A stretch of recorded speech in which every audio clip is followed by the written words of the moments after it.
हम लोग हैं समियाला गांव में और यहाँ ये महादेव मंदिर है जहाँ से आरती और अक्षत वितरण शुरू होना है।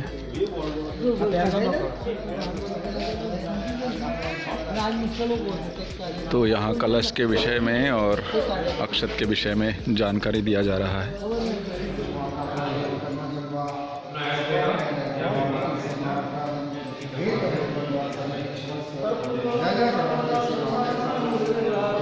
तो हम यहाँ पे हैं अभी समियाला गांव में। आप क्या आ गया ना। और यहाँ पे कलश, जैसे कि आप लोग देख रहे हैं, कलश और अक्षत निमंत्रण वितरण चल रहा है।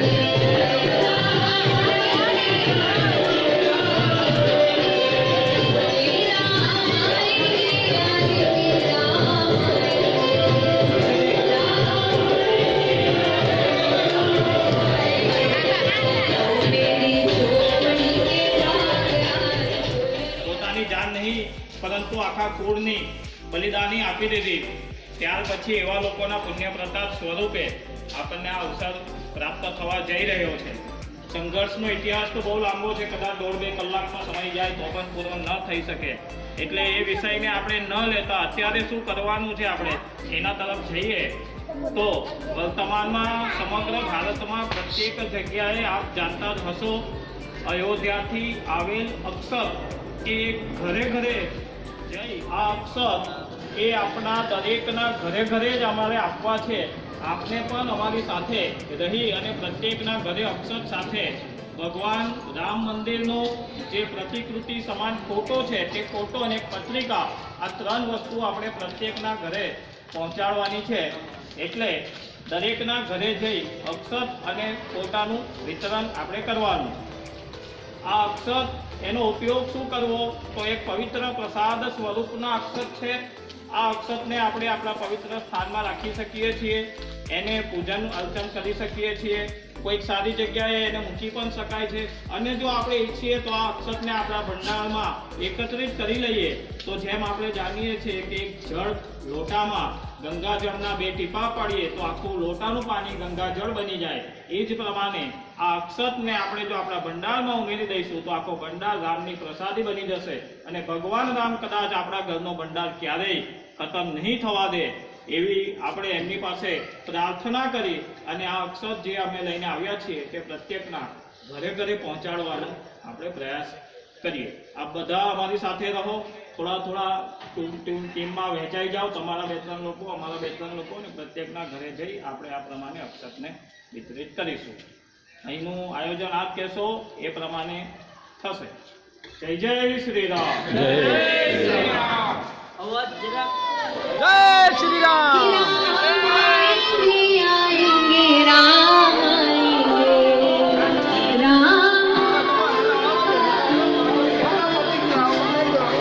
कलश उधर गया उधर।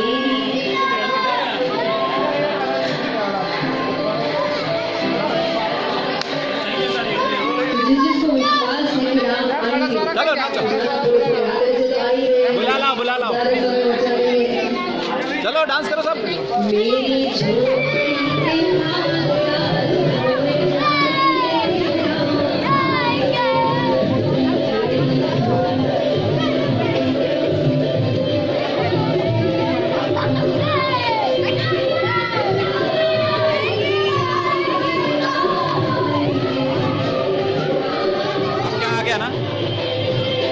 और यहाँ पे कलश, जैसे कि आप लोग देख रहे हैं, कलश और अक्षत निमंत्रण वितरण चल रहा है।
भारत के बच्चों,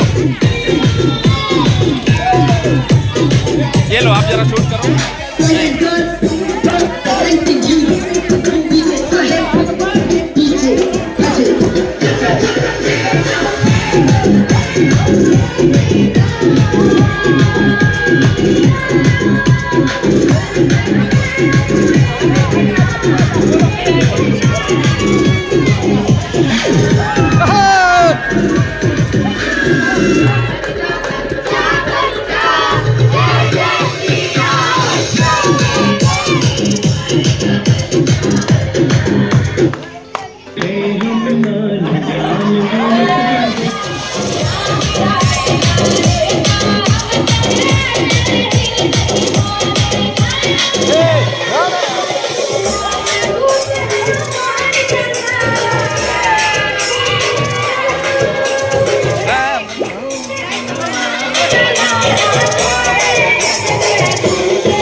उसको गोदी ले लो।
और तालियां जोरदार एक साथ।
જન્મમાં ખૂબ પુણ્યના કામ કર્યા જશે. हल्ला नहीं करो. રામના પણ હશે. કદાચ આપણામાંથી કોઈ વાનર સૈન્ય સ્વરૂપે પણ હશે. એટલે આપ બધાના પુણ્ય પ્રતાપ સ્વરૂપે અયોધ્યામાં આપણને 500 વર્ષના સંઘર્ષમય ઇતિહાસ પછી ફરી એકવાર રામલલા પુનઃ પ્રતિષ્ઠાપિત થવા જઈ રહ્યા છે. 22 તારીખે અયોધ્યામાં જ્યારે રામ પુનઃ પ્રતિષ્ઠાપિત થાય ત્યારે ફક્ત અયોધ્યામાં નહીં, આપણે બધા અયોધ્યા કદાચ જઈ ન શકતા હોય તો પણ આપણે દરેક લોકોએ ભગવાન રામને પોતાના હૃદયમાં, પોતાના વિસ્તારમાં, પોતાના ઘરમાં, પોતાના ગામમાં નિમંત્રિત કરવાના છે. અને એટલા માટે જ અમે તમારી પાસે આવ્યા છે કે ભગવાન રામને આપણે આપણા હૃદયમાં ફરી એકવાર સ્થાન આપવાનું છે. આપણા હૃદયમાં ભગવાને સ્થાન છે જ નથી એવું નહીં. કદાચ ભગવાને આપણને હનુમાનજી જેટલી તાકાત નથી આપી કે આપણે ચીરીને બતાવી શકીએ કે અત્યારે પણ છે. પરંતુ ફરી એકવાર 22 તારીખે આપણા વિસ્તારમાં ફરી એકવાર ભગવાન રામને આપણે પુનઃ પ્રતિષ્ઠાપિત કરીશું. 22 તારીખે જેમ 14 વર્ષના વનવાસ પછી અયોધ્યામાં રામ પધાર્યા ત્યારે સમગ્ર સૃષ્ટિને દીપાવલીનો મહોત્સવ પ્રાપ્ત થયો, તો આ તો 500 વર્ષના ઇતિહાસ પછી ફરી એકવાર પધારવા જઈ રહ્યા છે. ત્યારે 22 તારીખે આપણા વિસ્તારમાં દીપાવલીનો મહોત્સવ મનાવવાનો છે. ઘરે ઘરે દીવડા થાય, ઘરે ઘરે ભજન કીર્તન થાય, બધા ભેગા થાય, ફરી એકવાર રામને પોતાને ત્યાં નિમંત્રિત કરે. એકવાર બધા ભેગા થઈને પણ કોઈ એક કાર્યક્રમ નાનો મોટો કરી શકે, ભજન કીર્તન કરી શકે. કોઈ મંદિર હોય તો આરતીનો, મહાઆરતીનો કાર્યક્રમ થાય, બધા લોકો ભેગા થાય અને એ દિવસે આપણે ફરી એકવાર ભગવાન રામને આપણા ત્યાં હૃદયમાં સ્થાન આપીએ. ભગવાન રામ ક્યારેય આપણા કોઠારો ખાલી ન થવા દે એ માટે જ અમે અયોધ્યાથી ભગવાનના પ્રસાદી સ્વરૂપ આવેલ જે અક્ષત છે એ આપણા ઘર ઘર સુધી પહોંચાડવા આવ્યા છીએ. લગભગ અમે પહોંચાડી દીધા છે. કદાચ ભૂલ સ્વરૂપે કોઈનું બાકી રહ્યું હોય તો અમને જાણ કરશે તો અમે એમને ફરી પહોંચાડી શકીશું. આ અક્ષતને આપણે આપણા ઘરમાં પવિત્ર સ્થાનમાં રાખીએ, અથવા કોઈ સારી જગ્યાએ મૂકીએ, પૂજામાં મૂકીએ, અથવા એ અક્ષતને આપણે આપણા કોઠારમાં સામેલ કરી દઈએ તો આપણો કોઠાર પણ ભગવાન રામનો પ્રસાદ થશે અને આપણો કોઠાર ક્યારેય ખાલી નહીં થાય એવી આપ બધા સાથે મળી અને ભગવાનને પ્રાર્થના કરીએ. અમે બહારથી આવ્યા નથી, અહીંના જ છીએ. અમે બિલમાં જ રહીએ છીએ, એટલે આપણા જ વિસ્તારમાં આપણી સાથે રહીએ છીએ. અમે દૂરના બી નથી, પરંતુ અયોધ્યાથી આવેલ જે પ્રસાદી સ્વરૂપના અક્ષત છે પ્રત્યેકના ઘરે પહોંચાડવા આપ બધા જાણો છો. માત્ર અહીંયા નહીં, સમગ્ર ભારતમાં પ્રત્યેકના ઘરે આ અક્ષત પહોંચી રહ્યા છે. આપણો વિસ્તાર આજે અમને ટાઈમ મળ્યો એટલે આપણે ત્યાં આવ્યા. આપ લોકોએ અમારું ખૂબ સ્વાગત કર્યું. અમારું નહીં, ભગવાન રામનું સ્વાગત કરવાનું છે અને એમને આમંત્રિત આપણે કરવાના છે. ફરી એકવાર જય જયકાર કરીએ અને ભગવાન રામને આપણા હૃદયમાં સ્થાન આપી અને અહીંયાથી વિરામ લઈએ. જય જય શ્રી રામ. જય શ્રી રામ. જય જય